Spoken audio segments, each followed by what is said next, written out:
In our next section, we will talk about the importance of data in your journey to net zero. We will hear from Julian Smith, who is the VP of Energy and Sustainability at Jones Lang LaSalle. Julian has managed over 900 buildings across Canada and oversees a $10 million energy portfolio. He identifies cost-effective energy solution, saving millions on his projects.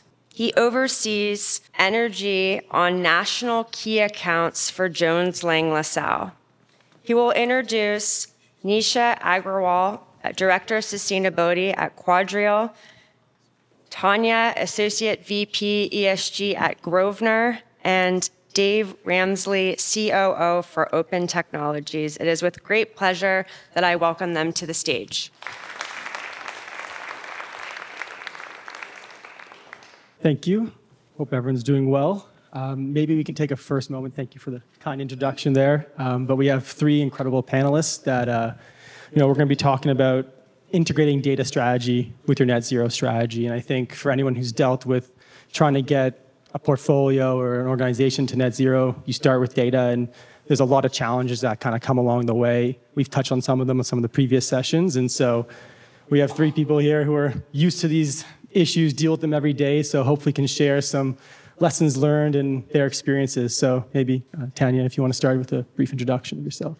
Sure. Thanks, Julian. Hello, everyone. My name is Tanja Milosevic. I'm Associate Vice President of ESG at Grosvenor. I've been working with Grosvenor for 11 years, almost 2 years in this role. Grosvenor's been in the North American market since 1952, starting here with the purchase of Annacis Island. We've been reporting on data publicly, ESG data, about 15 years, but we signed on to the World Green Building Council Net Zero Carbon Buildings Commitment in 2019, and we've been reporting with GRESB since 2021. Hi, everyone. My name is Nisha Agrawal. I'm the Director of Sustainability with the QuadReal Property Group, based here in beautiful BC, or Vancouver. And I've been with QuadReal since its inception in 2017, working as throughout on the sustainability team. We have a very large, diversified portfolio globally covering the 4 key asset classes: office, retail, residential, and industrial buildings. So very happy to be here and looking forward to the conversation today. Great. My name is Dave Ramslie. I guess I'm part of the furniture in the green building sustainability community here in Vancouver. Worked in local government, consulting, and commercial real estate recently, and now have, as of 5 years ago, started Open Technologies with some business partners. We service both government and businesses in measuring, reporting, and then decarbonizing assets at scale. We have clientele right across the country, from Nova Scotia all the way out here to Victoria, Vancouver, most recently City of Montreal, but also corporate clients as well. Perfect. So we're going to start kind of at the beginning of the data journey and then get more into the details of lessons learned and how we tackle these problems. But there's kind of two sayings in the sustainability realm that kind of are at heads with each other, which is you can't manage what you don't measure, but you don't want perfection to get in the way of progress. And that's something, when it comes to data, that's always what I always think about, because getting perfect data is very difficult to do. You're probably not going to get it right off the bat, but there's a lot of steps you can take. So maybe, Nisha, you can start us off with what are, someone who's just getting started, what are the first steps you can take? What are some easy wins you can get and to start to kick off your net zero journey? Yeah, absolutely. I think this is something that we kind of struggled with in the early days for sure, and continue to struggle with, as Dave knows for sure, and Tanja also. Don't let perfection, I think that's probably one of the first pieces of advice that I would give to everyone, is don't let that pursuit of perfection get in the way of starting the journey. At the end of the day, there are a lot of pieces of data you could possibly collect. We work in real estate. Our buildings are very complicated, especially, and they're very different. There's differences in terms of ownership. There's differences in terms of occupancy. Sometimes there's struggles with, we can't get access to that data because it's private. There's a whole other conversation that we'll have on that. So continue to start with the easy things that you can get. I always have to give a shout out to Dave and the challenges that he started with the, I forgot what it was called, the disclosure challenge software that you created. The Canadian Green Building Council had run this disclosure challenge, which was a voluntary thing that companies could participate in. And it was really, for us, it was something we'd been tracking data on for a long time. So it was just really a natural fit to go ahead and do it. And in the world of sustainability, people don't care about the results of how your building is performing. I'm going to say that out loud because it's true. For sure, the people who are on the finance side, that's a totally different conversation. But on the sustainability side, we're not competing that our building performs better than your building does. We are, but we're also happy to learn from each other and share those best practices. So, don't worry about that perfection piece, and certainly reach out for help if you have questions or you want to know more. I think I can speak for all of us. We're very happy to share lessons learned. Tanja, anything to add to that piece? Yeah, I would just say that starting out, really take into account what resources, human resources, financial resources, technology resources, innovation that you actually have realistic access to before you commit to what you want to do. We all want to save the world, but there's limited resources to do that at any one moment. So really look into what are the areas of the most material impacts and focus on those so you don't get completely overwhelmed. And since we're talking about technology a little bit, getting, a data management platform that really works for you and your needs is really important.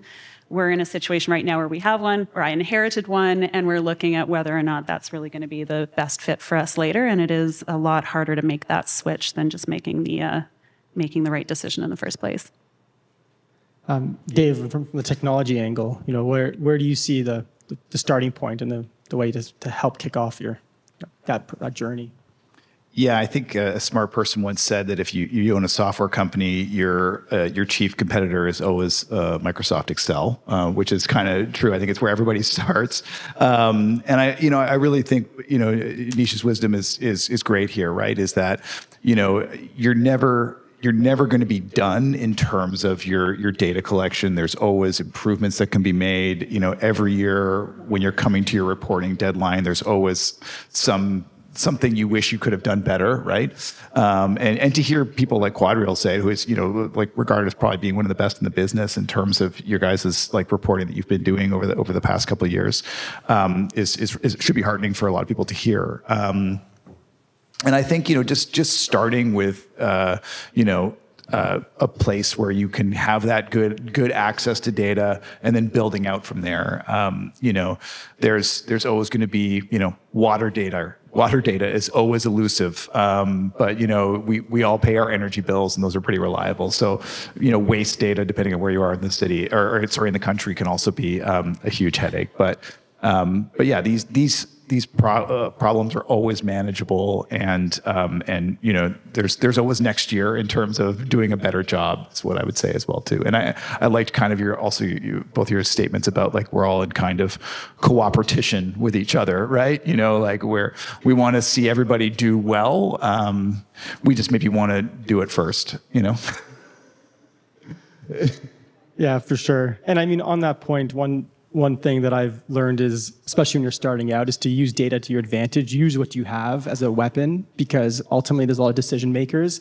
And like you said, we're all in cooperation with each other, but the decision makers usually are in competition. So finding ways to present your data that shows that there's a gap or something that needs to be addressed will help you get those dollars to start making those changes. So showing where maybe an organization's lagging behind, here, come with a solution. This is the first step, and getting that momentum, getting savings, getting some wins is a nice way to kickstart that usually. Also on the data piece and collecting data, the fun issue that again we've spoken about a bit today is the Scope 3 emissions, and a little bit about JLL. So JLL is obviously a large organization. We manage 5 billion square feet of real estate. That basically means that 94% of our emissions are Scope 3 emissions, and we don't actually have real control over. And this is an issue that we're tackling today. We're trying to collect all this data and understand, okay, how much emissions are we even talking about here? We have a revenue estimation, but we're trying to get more granular because we have our own net zero carbon 2040 target, right? So Scope 3 is always a huge challenge. There's a lot of different avenues. We've spoken about it, in the opening sessions, and a lot of different ways to go down that road. And sometimes you're really dealing with stuff you don't have control over. So, Tanja, I know this is something you've been working on, but what are some tips to start collecting and making action on those Scope 3 emissions? Yeah, it's the bane of my existence, really. We do our annual GHG inventory every year, and so much of that is emissions factors and estimations and, hoping for the best, basically. Last year, we were focusing on getting kind of our landlord areas up to where we need it to be, but like you said, Scope 3 is the elephant in the room. So this year we've been focusing, and into next year we'll be focusing on obtaining tenant data, which is hard or easy depending on how long of a tenant they are. So we're beefing up our green lease language and trying to leverage what each lease says in order to try and get that. When we're signing new tenants where we can, we're trying to partner up with tenants who already have reductions targets in place, or at least an ethos towards that. Our IMs and our PMs, investment managers and property managers, do great work in terms of tenant outreach, so we're also leveraging those existing relationships. We're also focusing on supply chain now. We've done an analysis, and no surprise to anyone, it's our construction activities that are the big and most impactful area. So we're going to be looking at a supplier engagement program and guidelines around procurement. And then the final piece that we're looking at right now is embodied carbon. So we've been focusing on getting life cycle assessments on all our current pipeline projects, development pipeline, not pipelines. And then, working with those consultants to see where we can find savings. We do have a project in Washington, D.C. and a project in San Francisco that, we're looking at mass timber CLT. So, yeah. Yeah, Scope 3 is one that when we were having the pre-discussion, I was like, I'd really like to stay away from Scope 3, so I'm going to continue on that path. We've done a basic assessment of what our Scope 3 emissions are from our corporate side, but obviously within the rest of our operations, it's a lot more complicated. You're talking about vendors, you're talking about tenants, you're talking about waste, you're talking about all kinds of other aspects. So we have had lease language in our leases for a number of years. It is often one of the first clauses that gets struck. So, we're still in that world of people don't really fully understand what's included in Scope 3. What are the material topics that we want to cover in Scope 3? How are we going to actually continue to measure them with some sort of level of confidence? They're going to be estimates. Let's just agree on that. So it's really something that we're still struggling with. Yeah, I say this with some a measure of humility that it's not all the technology that's going to solve us on this one. I think a lot of it is just establishing the workflows, right? So whether it's when you start with an acquisition, setting up whether it's those green leases to get that happening, whatever you can do at that acquisition phase that sets you up for long-term access to that data is going to reap a lot of rewards down the line. And then, what are you already doing in terms of, property management, asset management? What data are you already collecting on an annual basis as part of your regular business? And how do you build on those processes to gain access to that other Scope 3 data out there, right? So I think, whether that is procurement, which I think it absolutely will have to be. And then also it's, how are you dealing with your tenants as well too, is kind of the other big question. And then, I think that it's good to see that there are, I think that the embodied carbon discussions and sort of EPDs, that industry is going from 0 to 2000, every year in terms of its evolution, its understanding, and the tools that are available. Yeah, for sure. And a lot of discussion on green leasing now. JLL, obviously a big brokerage firm, and we're at kind of the crux of this issue. And I will shamelessly plug JLL's Green Leasing 2.0 paper, which has received a lot of interest and really talks about these issues in depth, and it's a great place to start. Hopefully the clauses don't get struck too quickly, and so it's but it's always fun to be at the negotiating table, and there's a couple cool case examples that we've been part of that are nice.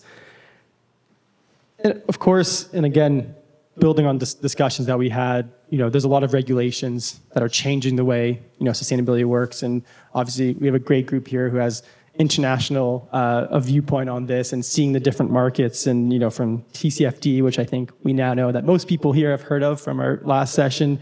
There's SEC regulations, the World GBC. ESG data is starting to be looked at similarly to financial data with similar rigor. It's being taken seriously. So are these new regulations, how are they helping drive, the data collection process in your organizations? And is it how, I'm assuming it's probably helping, but how is it helping? And is it helping move the needle and to collect better data? And, so how are you kind of working with that? And maybe Nisha, you can take the first step. Yeah, so definitely that's, I shouldn't really admit this, I don't think, but I'm going to. We're really waiting for those regulations to finalize and clarify and almost formalize what the process is going to look like, what the plans are going to be, what the data is that is going to be getting reported. So currently, we're very closely watching to see what's happening in the States with the SEC. That will obviously have an impact on what's happening here in Canada, even though we are not a public company. Eventually, it will all land in the same place. So certainly we're keeping a close eye on that. We're seeing what's happening in the UK. There's a lot of regulations changing and evolving there. I really, really wish that the World Green Building Council would come up with a framework, and that's what everyone would agree on, but that's not the reality we're in, so we just take it as it comes. Yeah, and that's one of the challenges. There's so many things, and it's what do you align to? And I think you deal with that a lot, Tanja. And you're a lot. We are UK based, so yes. Maybe I'll take the next one then. Building on what you just said, there's also legislation. Our main markets are in Vancouver area, Washington, D.C. and area, and San Francisco and area. And there's legislation that's come about, has been around for a little while. In D.C., it's the Building Emissions Performance Standard. California has the Climate Corporate Data Accountability Act. Vancouver has the annual carbon pollution limits for existing commercial and multifamily buildings, which just rolls off the tongue. All of those pieces of legislation they've resulted in mandatory emissions reporting, which it makes it easier for landlords because we can obtain aggregate data from utilities, whole building data, so that does make it easier. Also, utility providers such as BC Hydro here, they're able to provide building aggregate data on multifamily residential buildings of 10 units or more without requiring tenant authorization. It's aggregate, anonymized, so no privacy concerns. But it is becoming a lot more helpful in our need for tenant data. Yeah, there's roughly 40 jurisdictions in North America that have all adopted some form of emissions reporting, including the state of California. I think actually the state of Wisconsin actually is the latest one, and they're also going to have a mandatory building performance standard as well too. There's roughly, I think, 25 local jurisdictions and states that have adopted, Vancouver-style building performance standards. Notably, in the next year and a half, Quebec is looking at a carbon labeling or carbon report card that's going to come out. So that will assign both a letter grade and a ranking number to your building. So I think that will get a lot of attention as well too. So I think James was right to highlight in the last session that a lot of the action here is, at least in the commercial real estate market, is going to come at the local government level. Those are a lot of our clients. So, as I mentioned, we're working with the City of Montreal on this. 2,000 buildings fall under the reporting requirement right now. That's going up to 4,000 this year, and something is going to happen in the City of Toronto probably within the next 11 months as well too. That is going to come out on mandatory performance standards as well.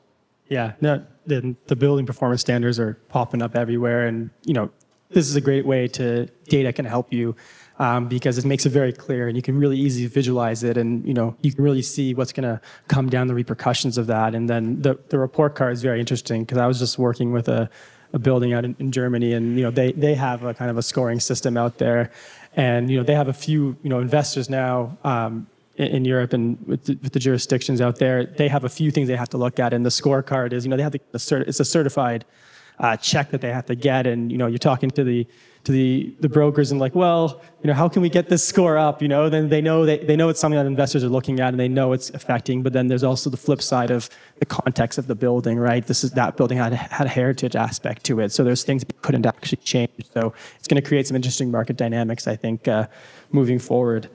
Yeah, just to add on, I think Tanja made a really good point as well too, is that the upside of these building performance standards for building owners is that a lot of them are coming with these commensurate regulations that are requiring utilities to be more transparent with the data, because there's probably been a lot of brain damage on this couch just in terms of trying to access the data in a timely fashion, even 2-3 months, in March to try to get for the previous year.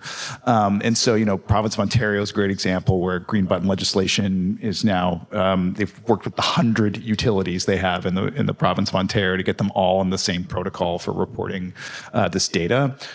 You'd be shocked to just note how many different ways and you'll get data, or the restrictions that you'll have to go through to access data for a building that you own.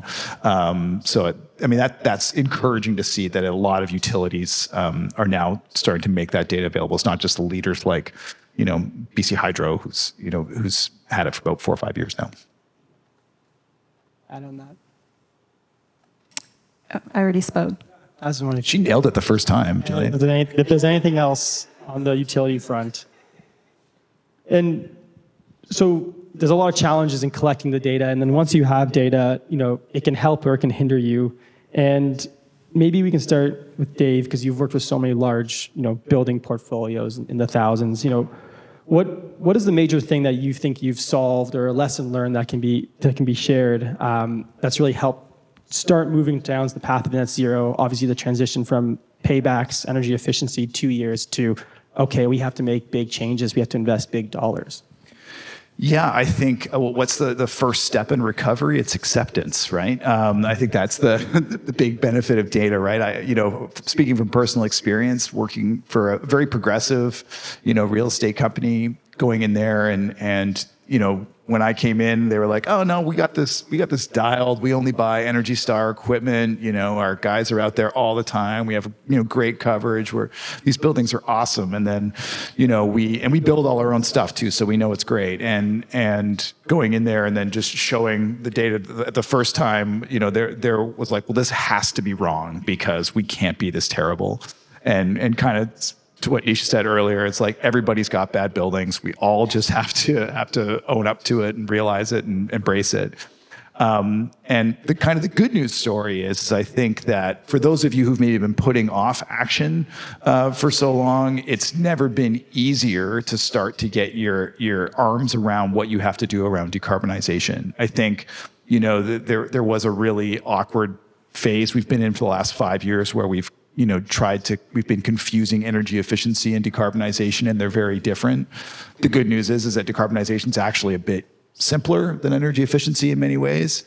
And the tools are very, easily accessible now, right? So a platform like ours can just take your monthly data. We don't even need interval data anymore to be able to provide you with a very detailed decarbonization plan, which you used to have to spend, $27,000 on. It would take you 6 to 8 weeks and require a site visit. Now it's available for, $1,000, and you can have it as soon as we get your data. So, those are the types of sort of cycles and efficiencies that are going to be needed to meet the climate crisis that we're in. But the good news is that they're here.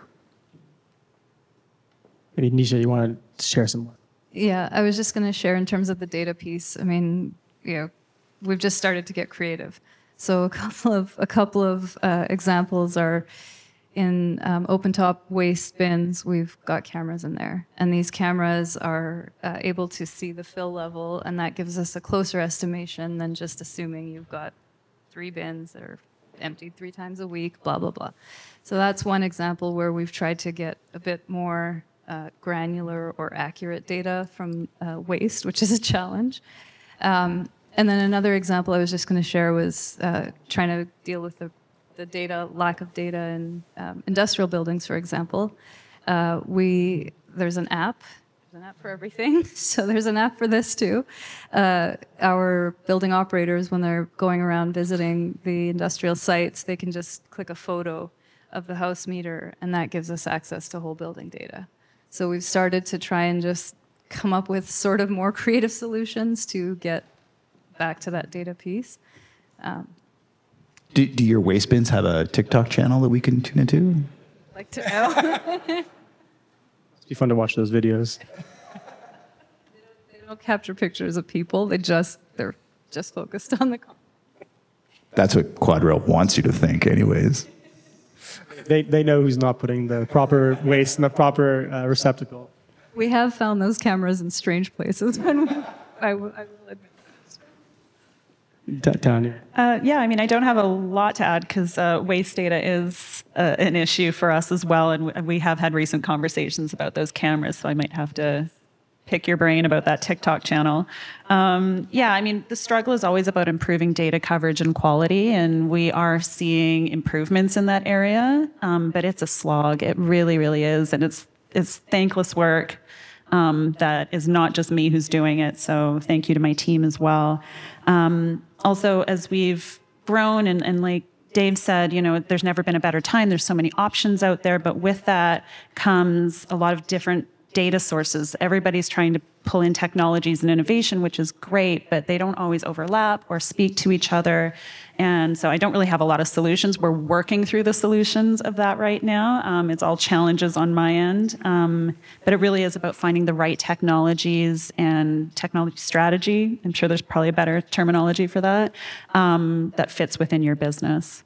Yeah, for sure. And, you know, one thing I would add is it gets really difficult when thinking about data and making that towards progress. And I think even at JLL, you know, the executives who set our target, now that we're kind of providing them with the dollars and the figures and the size of the issue, it can get quite daunting. But I think one area to help is with engagement, right, within the entire organization. And I think, you know, you guys all do that very well, and, you know, your teams are highly engaged. And I think having the people who are on the ground engaged, recognized, you know, bought in, and they usually do care, you know, quite a bit about this, and, you know, they can help you get this, because sometimes it does require people going and doing meter readings, right?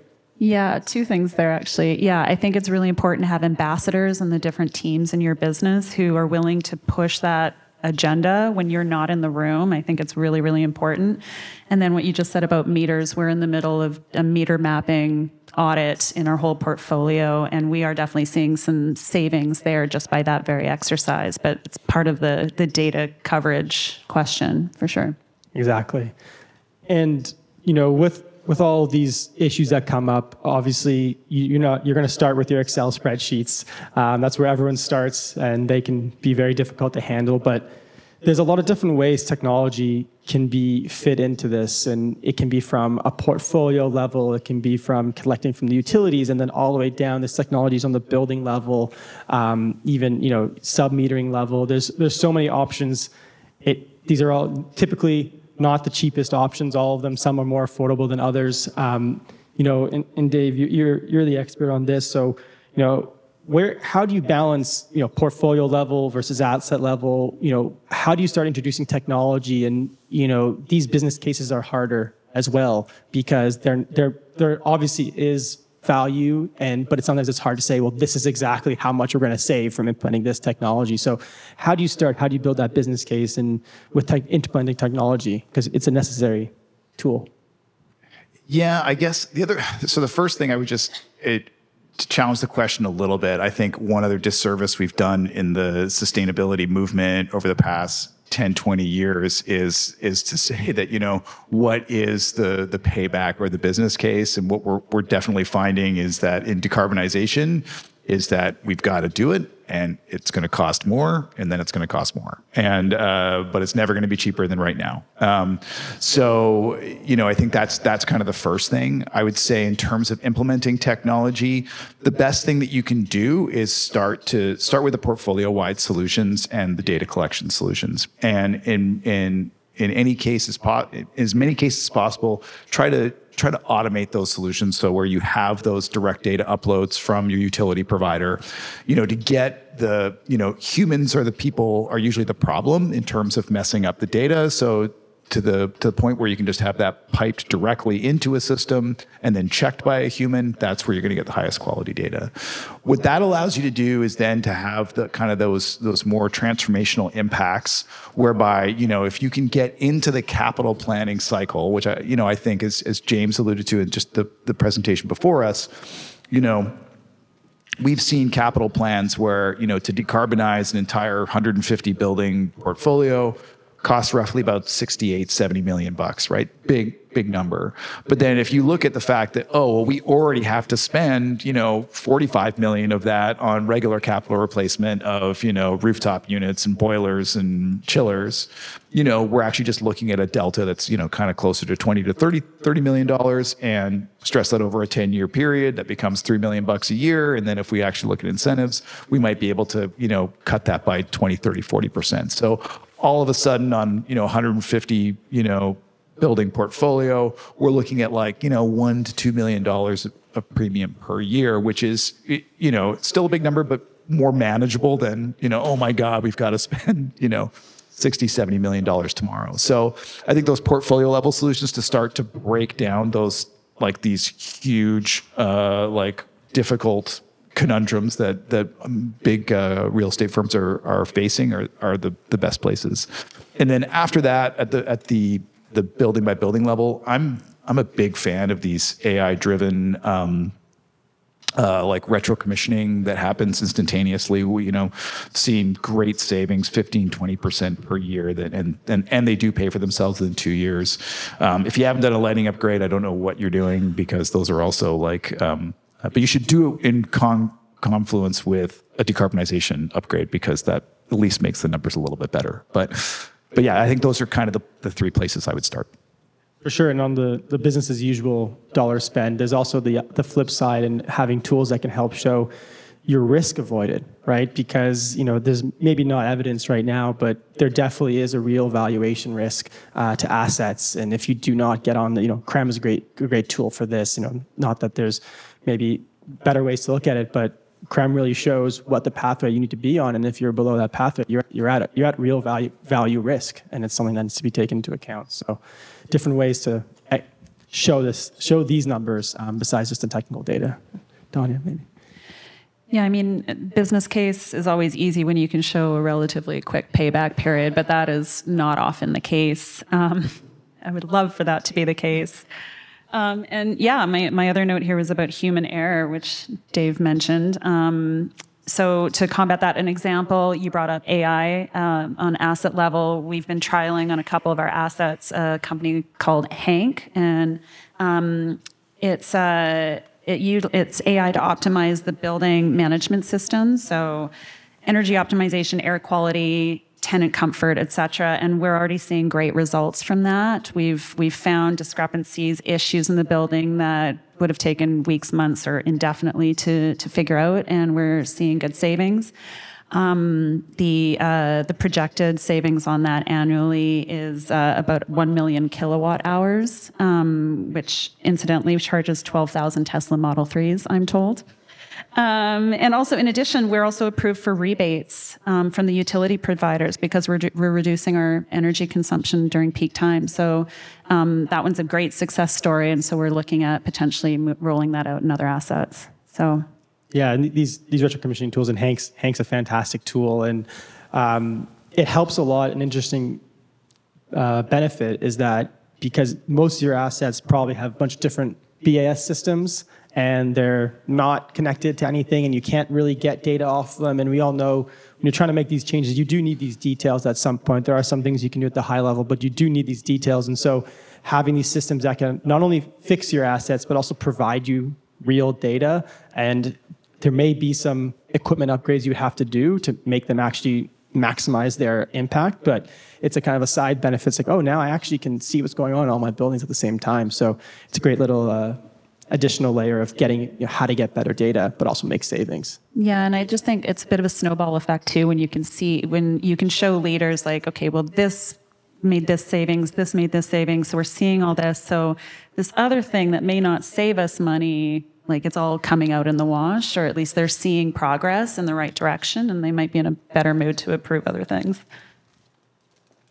Nisha, anything to add there? Don't really have anything to add. That was the last point I was going to make, is start, kind of with those smaller things that have those definite paybacks and prove those out. I mean, these waste cameras, that was kind of an example of that. We've been able to see savings in situations where property teams have acted on the findings.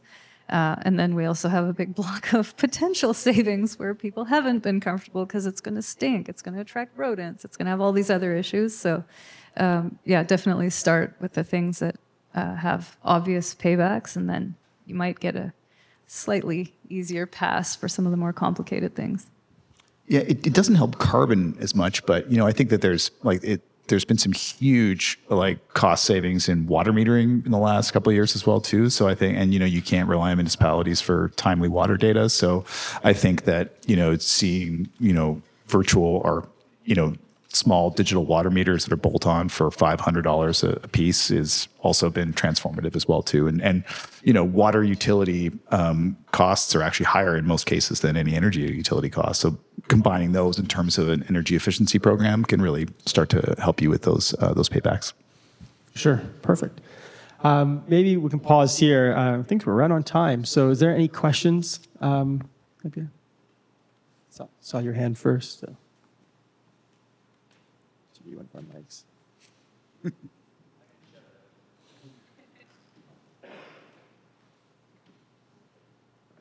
Hi, John Cutt here with Infrastructure Canada. My question is completely not related to my corporate status. So question just for you, given your experience with your various portfolios, is there much going on right now in terms of building portfolio owners' use of or accessing kind of real-time software and building in the technology to allow your portfolios to interact with electricity markets on a real-time basis? And you had spoken to peak shifting, but even more like the idea that going forward, I mean, buildings are essentially stationary sources and sinks of energy. Like, is there much thought being given to that, and how is that being incorporated? I know there's different companies playing in the space. I won't name any, but just interesting to hear kind of what your thoughts are. Definitely different potential in different markets, given that each province is a different kind of energy context. But just interested in hearing what you think about that. I can start tackling this one, mostly because we're not doing anything in that space. We are pension backed, so there's some different rules and regulations and things like that. So it kind of disallows us from participating in the active electricity market. I wouldn't say there's a lot happening, to be honest. I think there's a lot of decarbonization or energy efficiency programs that are trying to yield savings out of peak shaving and time of use rates. I think that we're all understanding the peak energy loads of our buildings a lot better now than we did even 2-3 years ago. There's great incentives locally from BC Hydro around installing electric vehicle charging, for example, where you can get a very cheap study to understand what your electrical capacity is. And I think leveraging those for fuel switching and electrification is going to be kind of the future. But yeah, getting on top of those peak loads is going to be a real challenge for us. I think as not only from a fuel switching perspective, but as we're starting to see cooling become a real load here in British Columbia and other places because of rising temperatures. And I'm in the same boat with Nisha. We haven't given a lot of thought to it at this moment. And you bring up a good point about pensions, because we do have partners that are pensions. So something for us to look into. Yeah, and I would just add, not enough's being done in that area. In past lives, I used to deal with that quite a bit, especially in Ontario, Class A and B, all those types of things, the different programs, demand response.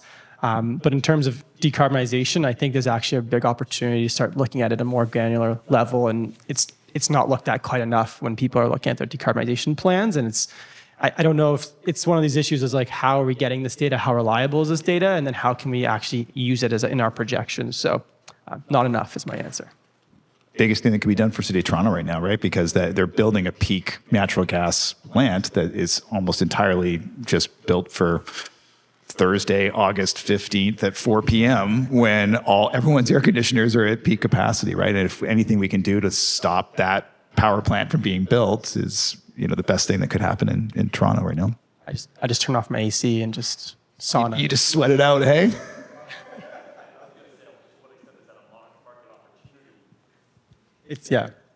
It does require some changes in utility regulation, right? Where, California, I'm sure Grosvenor works a lot there. All of Title 24 but their energy code is structured around peak shaving. And I think California is a leader in battery installation specifically because of the way that their pricing structure and utility regulation works, is that you can actually install batteries in buildings in California and have it make economic sense. Any other questions? Thank you.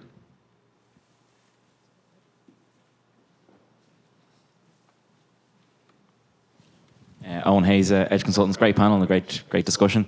Just wondering, can you elaborate on what QA/QC procedures you have for verifying the data that you currently collect, and do you have any real-world examples of where you've used that data to impact change in the built environment?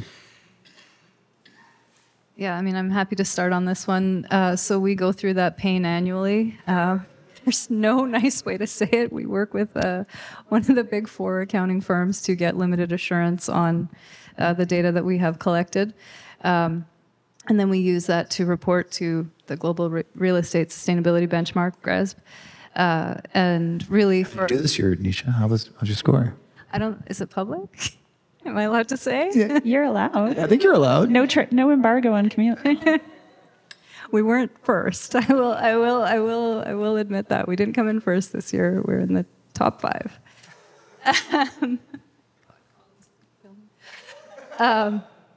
And in terms of how we're using that to make change, is really see how we are benchmarking against our peers.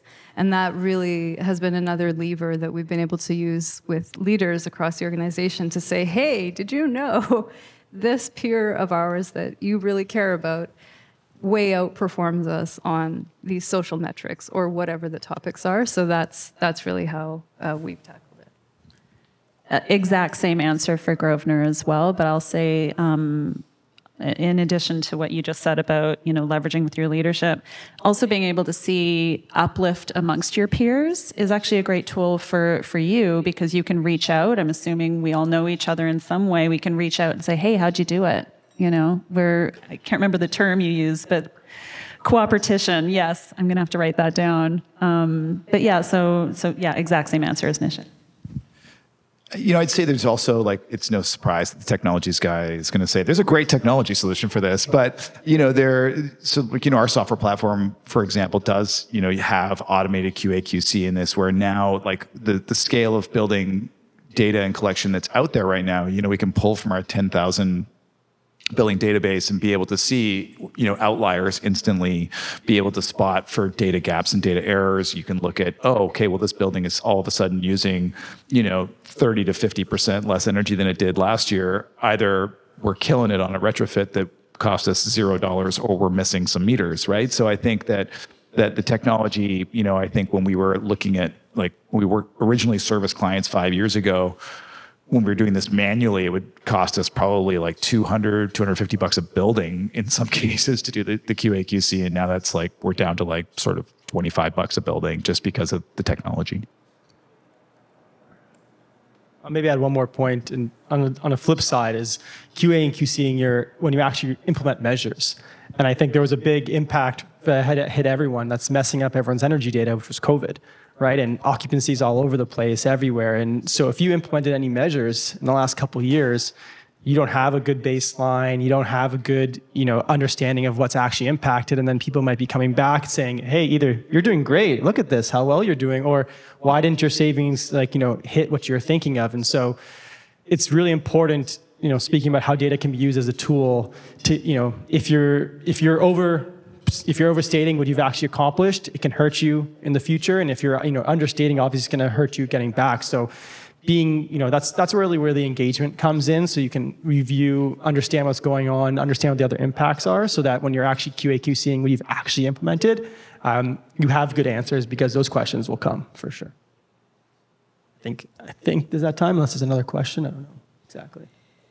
Anyways, thank you very much. Thank you for everyone for joining us, and thank you for our amazing panelists. Appreciate it.